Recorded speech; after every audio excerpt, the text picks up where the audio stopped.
वारीला निघाले जगद्गुरु तुकोबराय। हो, मजल दरमजल करीत पंढरपूरच्या पवित्र रस्त्याने तुकोबरायांची काय निघाली? दिंडी निघाली।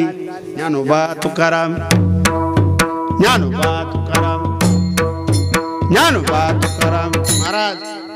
ते तुकोबरायांचं भजन होतं, ते काही सर्वसामान्याचं भजन नव्हता। भजन करीत करीत करीत करीत तुकोबरायांची दिंडी पंढरपूरला निघाली। वेळापूर जवळ आलं आणि वेळापूरच्या अलीकडे तुकोबरायांच्या पाठीमागे चोर लागले। तुकोबरायांनी धावा केला पांडुरंगाचा आणि मग पळत पळत झालं आलं जवळ पंढरपूर। चंद्रभागे स्नान तुका मागे हेची दान, स्नान केलं तुकोबराय। नंतर पांडुरंगाच्या दर्शनाला लाईनीत उभे राहिले। तवाही लाईन होती, पण आता एवढी नव्हती। काही मध्ये माणसं होती, नीट लक्षात घ्या। तुकोबरायांना वाटायचं केव्हा मी देवाजवळ जाईल।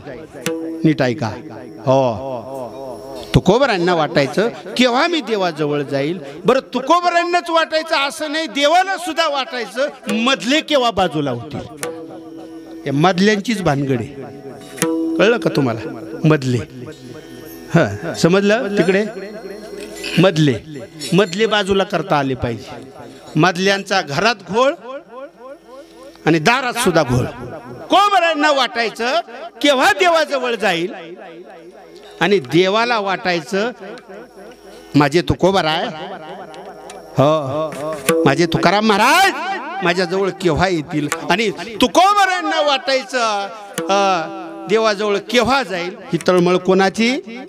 तुकोबरायांची। मधले माणसं काही बाजूला व्हायला तयार नाही। हळूहळू हळूहळू तुकोबराय देवाजवळ गेले। भेटीची वेळ जवळ आली। काय तुकोबरायांचं बोलू मी तुम्हाला, काय तुकोबरायांची भक्ती होती महाराज। हो, साधी गोष्ट नाही। त्यांचे पाय भूमीला लागले तर भूमी सुद्धा विठ्ठल विठ्ठल विठ्ठल विठ्ठल नामाचं चिंतन करीत होते। आणि मग जगद्गुरु तुकोबराय देवाचं दर्शन घेण्याकरता, देवाच्या चरणावर मस्तक ठेवण्याकरता वाकले वाकले, पण देवाने तुकोबरायांना वाकू दिलं नाही। सिद्धांत याच्यामध्ये देवाने तुकोबरायांना वाकू दिलं नाही। आताचा समाज संताला वाकवल्याशिवाय राहत नाही, एवढा डॅम्बिस समाज आहे। काय चुकीचं आहे? कशा करता वारकऱ्याला वाकवायचे, कशा करता भजन करणाऱ्याला वाकवायचे? माझा मुद्दा लक्षात घ्या। देवाने तुकोबरायांना वाकू दिलं नाही, खांद्याला हात लावले आणि तुकोबरायांना कडकडून भेटले।